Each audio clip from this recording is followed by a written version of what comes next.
नमस्कार, मेरा नाम सचिन त्यागी है। आज हम इजराइल की एग्रीकल्चर टेक्नोलॉजीज को देखने के लिए किबुत्ज मगल पहुंचे। यहाँ पर सबसे पहले हमें किबुत्ज मगल का एक ब्रीफ इंट्रोडक्शन दिया गया। हमें बताया गया कि यह एक ऐसा सेंटर है जो दुनिया भर से आने वाले कृषि यात्रियों की मेजबानी करता है। यहाँ मुख्य रूप से वही टूरिस्ट पहुँचते हैं जो एग्रीकल्चर में इंटरेस्ट रखते हैं।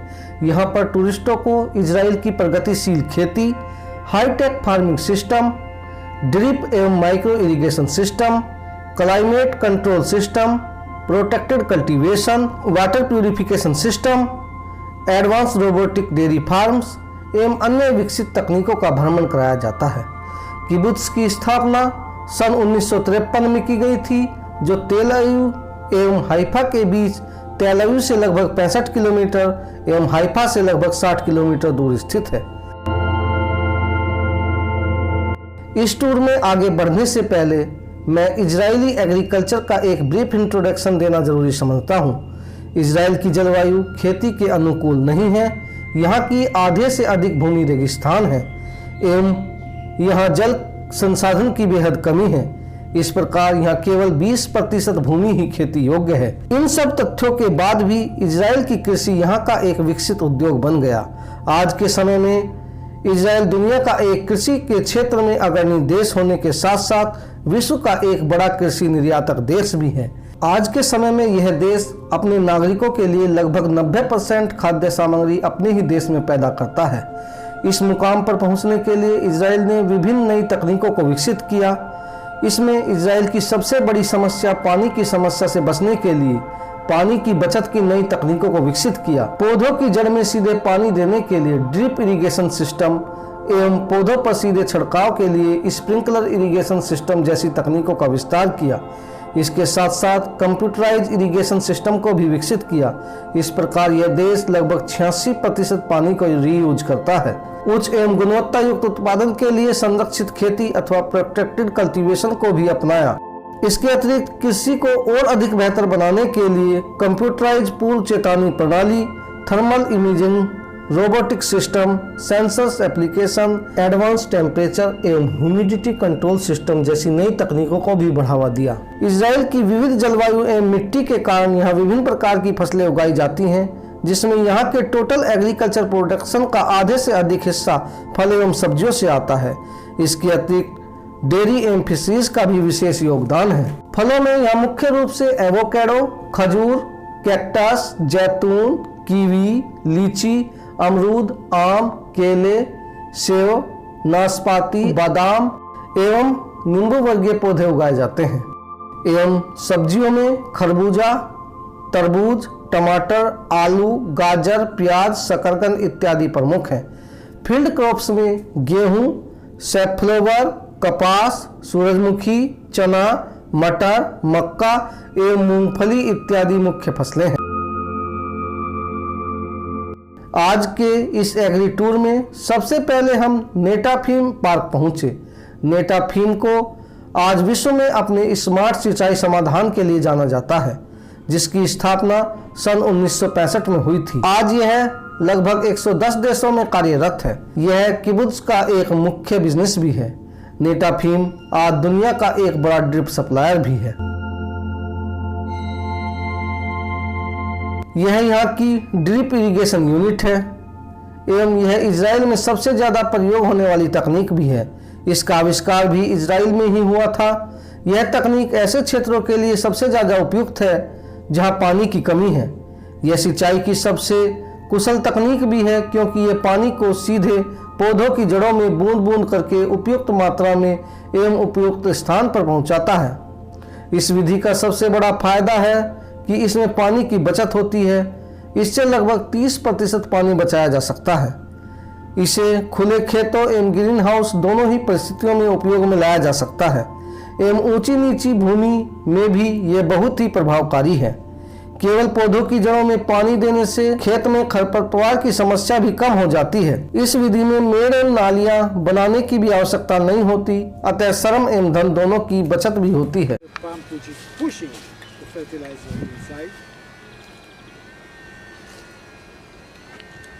Basically a valve water meter pressure regulator, and usually a filter, which is here for all the system. We will see later on all these elements in big volume.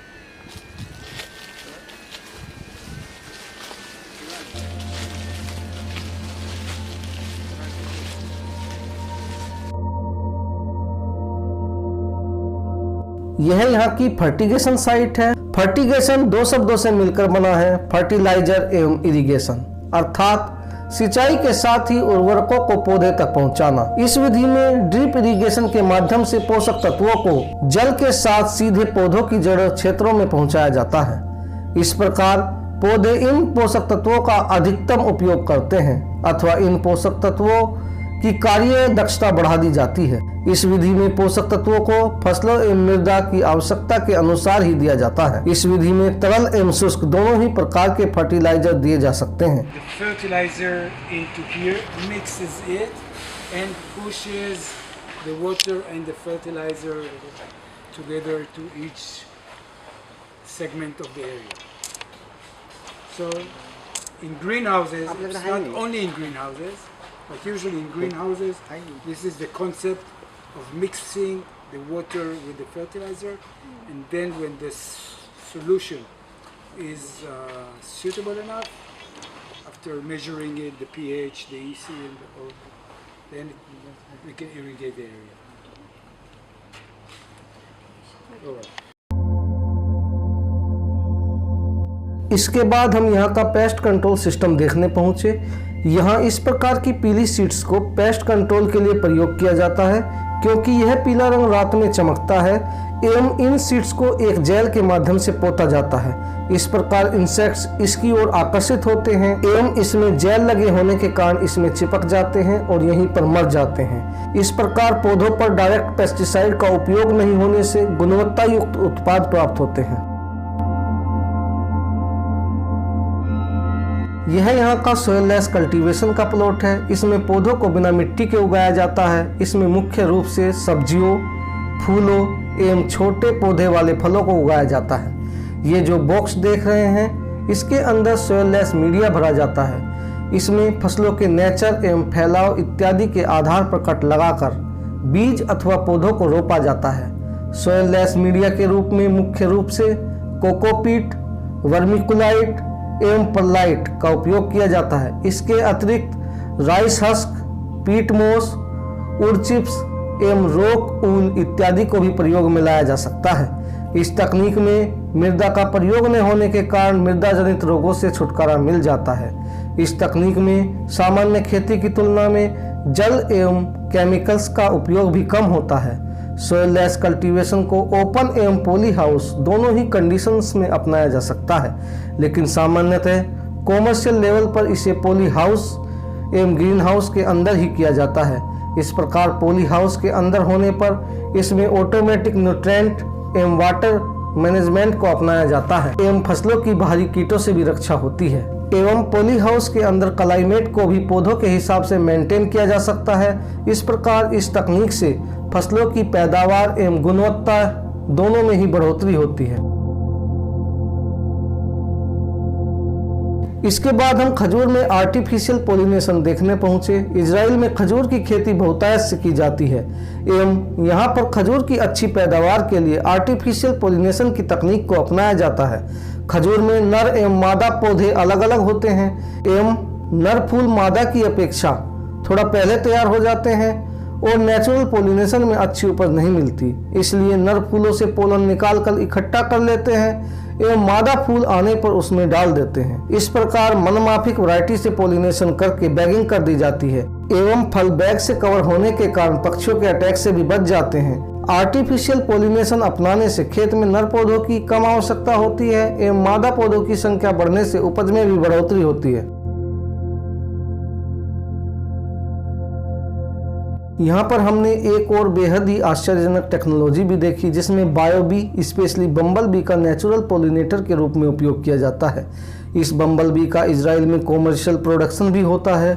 Green house के अंदर बम्बल B से टमाटर, sweet pepper, बैंगन, strawberry, तरबूज इत्यादि फसलों में pollination कराया जाता है एवं ग्रीन हाउस के बाहर फलों में जैसे सेब, नाशपाती, चेरी, आलू बुखारा, एवोकाडो इत्यादि में भी इसे पोलिनेशन के लिए प्रयोग किया जाता है। बम्बल बी एक बड़ा इंसेक्ट होता है जो 2 से 4 सेंटीमीटर लंबा होता है एवं यह दूसरे पोलिनेटर्स जैसे मधुमक्खी इत्यादि की तुलना में ज़्यादा अच्छा काम करता है एवं यह पूरे साल भर उपलब्ध रहता है। इस तकनीक में बम्बल बी के बॉक्स को पोलिनेशन स्टेज पर फसलों के पास रख दिया जाता है और ये बी बॉक्स से निकलकर फूलों पर जाकर उसमें कंपन पैदा करती हैं जिससे आसानी से पोलिनेशन हो जाता है एवं अधिक पोलिनेशन होने से अधिक फ्रूट सेट होता है। इस प्रकार बम्बल बी के प्रयोग से फसलों की लगभग 25% तक उपज बढ़ाई जा सकती है।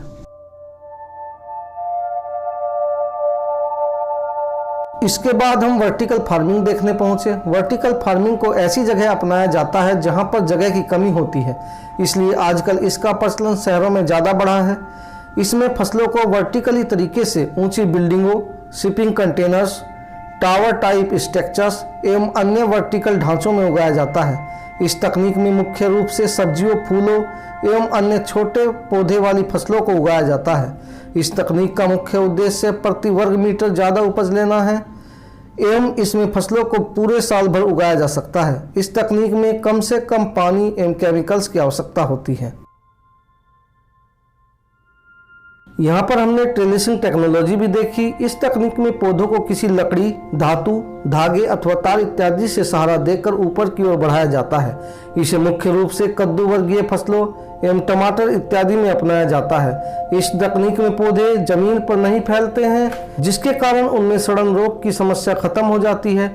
इस तकनीक से कम जगह में अधिक से अधिक पौधे लगाए जा सकते हैं जिससे फसलों की उपज में 7 से 8% तक की बढ़ोतरी होती है। यहाँ पर हमने प्रोटेक्टेड कल्टीवेशन अथवा संरक्षित खेती भी देखी। इजराइल में ज़्यादातर सब्जियाँ इसी तकनीक से उगाई जाती हैं। इस तकनीक में फसलों को प्रोटेक्टेड संरचनाओं के अंदर जैसे green house, poly house, net house, insect proof nets, plastic tunnels, गिलास हाउस इत्यादि में उगाया जाता है। इस तकनीक में फसलों की मांग के अनुसार माइक्रो क्लाइमेट तैयार की जाती है जिससे इसमें फसलों को वर्ष भर किसी भी मौसम में अथवा बाजार की मांग के अनुसार तैयार किया जा सकता है। इस प्रकार यह क्लाइमेट चेंज के लिए भी बहुत ही सूटेबल तकनीक है। इस तकनीक में फसलों के प्रोटेक्टेड स्ट्रक्चर के अंदर होने के कारण उनकी प्रतिकूल मौसम, कीट पतंगों, जंगली जानवरों एवं विभिन्न आपदाओं जैसे ओलावृष्टि, अत्यधिक पाला, तेज हवाओं इत्यादि से भी रक्षा होती है। पॉली हाउस के अंदर नमी एवं तापमान अधिक होता है जिससे पौधे ज़्यादा प्रकाश संश्लेषण की क्रिया कर अपने लिए अधिक से अधिक भोजन तैयार करते हैं जिससे उनका तेजी से विकास होता है। प्रोटेक्टेड कल्टीवेशन में मल्चिंग करके खरपतवारों की समस्या से भी निजात पाई जा सकती है। इस तकनीक में वाटर एवं फर्टिलाइजर्स की सप्लाई के लिए कंप्यूटराइज्ड फर्टिगेशन सिस्टम को भी अपनाया जाता है। इसके अतिरिक्त फसलों के लिए हेल्दी इन्वायरमेंट तैयार करने के लिए एडवांस टेम्परेचर एवं ह्यूमिडिटी कंट्रोल सिस्टम को भी अपनाया जाता है। इस प्रकार इस तकनीक से कम क्षेत्र में अधिक से अधिक उत्पादन लिया जा सकता है एवं साथ ही रोजगार के नए अवसर भी पैदा किए जा सकते हैं। You can feel it's hot and it's just the beginning of the day. So during noon, it can get to 50 and up degrees inside. It's very hot. So during summer we're using net houses. Okay, it's not plastic, it's not polyethylene, but it's a very thin net. It's called 50 mesh, which is insect-proof net. On one hand, it doesn't allow the insect to get inside and transmit all the viruses, but on the second hand, it's also allow a bit of ventilation, so it won't be too humid and too hot. But still, it's very hot. So you can now see that one of the problems is getting all the flowers to produce fruit. This experiment that we are doing here, the main aim is to deal with this new virus, Okay, so one of the way we think that we can deal with the virus is to reduce the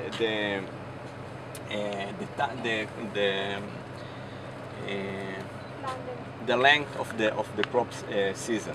Okay, until now, farmers grew tomatoes for 9 months. One of the ways to think is to do shorter period of growing before the virus is coming and on the plant collapse. So we're trying to see what is the best, the most efficient length of crop season that on one hand will produce enough yield for the farmers, and the second hand we can cut it before the virus will cause the damage.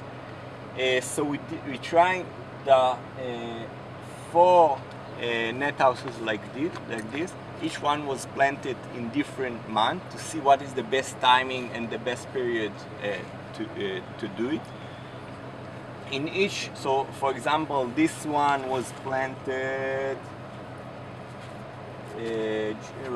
June something, okay, and it was planted in June. So another thing when you'll go out, you will see the net house that was planted just outside. It was planted the beginning of May. You can see the differences. हमने यहाँ पर cherry tomato की खेती भी देखी। Israel में इसकी खेती काफ़ी की जाती है एवं इसे मुख्य रूप से ग्रीन हाउस में उगाया जाता है। इसकी खेती नॉर्मल टमाटर की तरह ही होती है एवं इसका पौधा भी नॉर्मल टमाटर की तरह ही होता है। इस टमाटर की सबसे बड़ी खासियत ये है कि यह विभिन्न रंगों एवं अलग अलग शेप में पाया जाता है एवं यह नॉर्मल टमाटर से काफ़ी छोटा होता है। इसकी यही विशेषताएं इसे अट्रैक्टिव बनाती हैं, इसलिए यह काफ़ी कॉस्टली होता है एवं इसका उपयोग मुख्य रूप से 5 स्टार होटलों, महंगे रेस्टोरों एवं अन्य बड़ी पार्टियों में सलाद, पिज्ज़ा, नूडल्स एवं अन्य महंगी डिशेस की सजावट के लिए किया जाता है।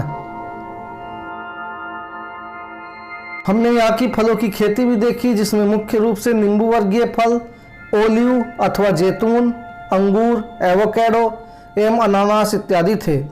यहाँ पर छोटे फलों जैसे अनानास एवं स्ट्रॉबेरी इत्यादि की खेती ग्रीन हाउस के अंदर की जाती है। यहाँ के 2 फलों अंगूर एवं जैतून का ज़्यादातर इंडस्ट्रियल यूज है, जिसमें अंगूर से रेड एवं वाइट वाइन बनाई जाती है एवं जैतून से तेल निकाला जाता है एवं यहाँ के ओलिव ऑयल विजिटर सेंटर पर जाकर तेल बनाने की प्रक्रिया भी देखी जा सकती है। यहाँ पर हमने एडिबल कैक्टस भी देखा, जिसे प्रिकली पियर भी कहा जाता है एवं हिब्रू में इसे सबरा कहा जाता है। यह ऐसे क्षेत्रों में पाया जाता है जहाँ पर पानी की कमी एवं रेतीली भूमि होती है, इसलिए यह इजराइल में काफ़ी पाया जाता है।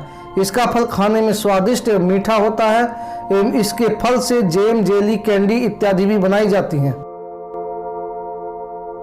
यहाँ पर हमने हाई डेंसिटी प्लांटिंग सिस्टम भी देखा। यह फल उत्पादन की एक आधुनिक तकनीक है, जिसे पहली बार सन 1960 में यूरोप में अपनाया गया था, लेकिन आज फलों के अच्छे उत्पादन के लिए यह तकनीक पूरी दुनिया में अपनाई जा रही है। इस तकनीक में पर यूनिट एरिया में पौधों की संख्या बढ़ाकर फलों का उत्पादन एवं उत्पादकता बढ़ाई जाती है। पर यूनिट पेड़ों की संख्या बढ़ाने के लिए छोटी एवं बोनी किस्मों को अपनाया जाता है। इस तकनीक में पेड़ों के शेप एवं साइज को मेंटेन करने के लिए ट्रेनिंग, प्रूनिंग एवं ड्वार्फ रूट स्टॉक को भी अपनाया जाता है। इसके अतिरिक्त पेड़ों की वेजिटेटिव ग्रोथ को कम करने के लिए ग्रोथ रिटार्डेंट जैसे सीसीसी, पैक्लोब्यूट्राजोल इत्यादि का भी प्रयोग किया जाता है। इस तकनीक का मुख्य उद्देश्य पेड़ों के स्वास्थ्य को बरकरार रखते हुए पेड़ों की वेजिटेटिव एवं रिप्रोडक्टिव ग्रोथ मेंटेन करके फलों के उत्पादन को बढ़ाना है। इस तकनीक में पेड़ों का साइज छोटा होने के कारण इनमें की जाने वाली कृषि क्रियाएं जैसे हार्वेस्टिंग, वाटर एवं फर्टिलाइजर एप्लीकेशन, इंसेक्टिसाइड एवं फंगिसाइड इत्यादि का स्प्रे भी आसानी से किया जा सकता है। इस तकनीक में पेड़ों की कैनोपी मॉडिफाइड करके उन्हें बेटर सनलाइट प्रोवाइड कराई जाती है, जिससे फोटोसिंथेसिस की क्रिया में तेजी आती है। परिणाम स्वरूप फलों की उपज में वृद्धि होती है। आज यह तकनीक विभिन्न फलों जैसे अमरूद, आम, नींबू वर्गीय फलों, केला, सेव, अनानास, पपीता इत्यादि में सफलतापूर्वक अपनाई जा रही है।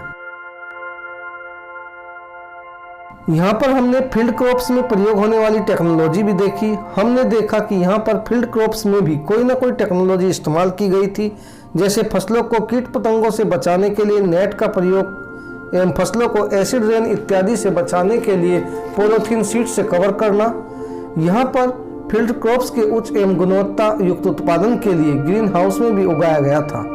यहाँ पर हमने देखा कि वाटर एवं फर्टिलाइजर को बचाने के लिए फील्ड क्रॉप्स में भी ड्रिप एवं फर्टिगेशन सिस्टम को अपनाया गया है। लास्ट में हमने यहाँ की डेयरी यूनिट भी देखी। यहाँ का डेयरी सिस्टम भी काफ़ी हाईटेक है, जो automatic milking system, computerise feeding system एवं प्रोडक्शन रिकॉर्डिंग कंप्यूटर सिस्टम जैसी आधुनिक तकनीकों से लैस है। इसमें पशुओं के लिए हेल्दी इन्वायरमेंट मेंटेन करने के लिए एडवांस टेम्परेचर एवं ह्यूमिडिटी कंट्रोल सिस्टम को भी अपनाया गया है। आज के सफर में इतना ही। अब मिलेंगे किसी नए सफर में, तब तक के लिए नमस्कार, जय हिंद, जय भारत।